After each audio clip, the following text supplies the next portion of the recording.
"The sob is working out well," Crow said. "Remind me to put in a good word for him later." As the two turrets started to slowly swing round towards the approaching alien, Crow once again forced himself to sit and wait. The alien ship slowly came into focus on the holo display.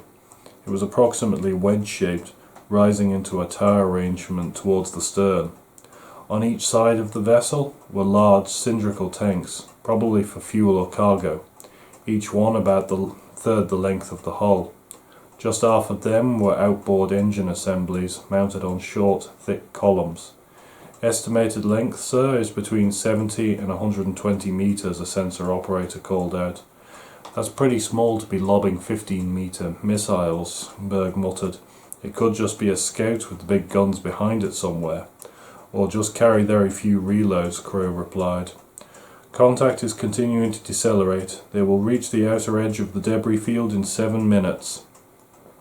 "With any luck, they'll be too interested in the wreckage to see us," Berg commented. Crow nodded before clicking on his intercom. "Breach Chief Engineer." "Sir," Guinness responded after a moment. "Chief, get back to engineering. I'm probably going to need to crash start the engines in a few minutes." "Roger that, sir. About to get a bit hairy, is it?" "Something like that, Chief. Bridge out." Several more minutes inched by. The alien ship had come to a near halt within the debris field. The cameras caught sight of a robotic arm occasionally reaching into the debris. The bridge of Mississippi, aside from the hum of machinery, was now absolutely silent. They watched their sensors intently as the alien ship continued to pick slowly through the remains of the cargo pod. Crow kept his concentration focused on the visual display. It was unusual to get so close to an enemy ship that visual was useful. Space combat was mostly about firing at a radar blip, but here and now he could see the alien and perhaps feel her captain's mood. When the alien's engines were idling, the ship was little more than an indistinct grey shape.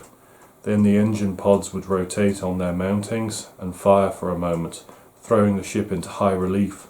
Slowly the alien investigated every piece of the pod that was bigger than a man's fist. Suddenly, the alien engine pod spun and did a long burn. The ship turned to face Mississippi. "God damn it, we've been spotted," Crow snarled. "Startup sequence, targeting radar, search radar, weapons, engines, life support, now! Captain, it has an aperture at the front. It matches the size of the missiles." "Its hatch is closed," the sensor operator shouted. The alien had just made one hell of a mistake. They'd probably caught a faint signal from Mississippi's hull and thought they were just another piece of wreckage. If they'd realized they had a ship within arm's length, they would have spun and fired or backed off. Instead, they had started to approach, which meant they were pointing their missile launcher right at Mississippi. It left Crow with no option but open fire or lose the capacity. At this range, the fight could only be short and vicious. "Guns charged. Guns, fire at will," he barked into the command frequency. The 3 plasma cannons immediately stabbed out. Only one of the 3 glowing bolts hit the ship, striking high on the tower assembly. The bolt punched straight through the tower and exited from the back. No armour, Crow thought as atmosphere gushed from the breaches.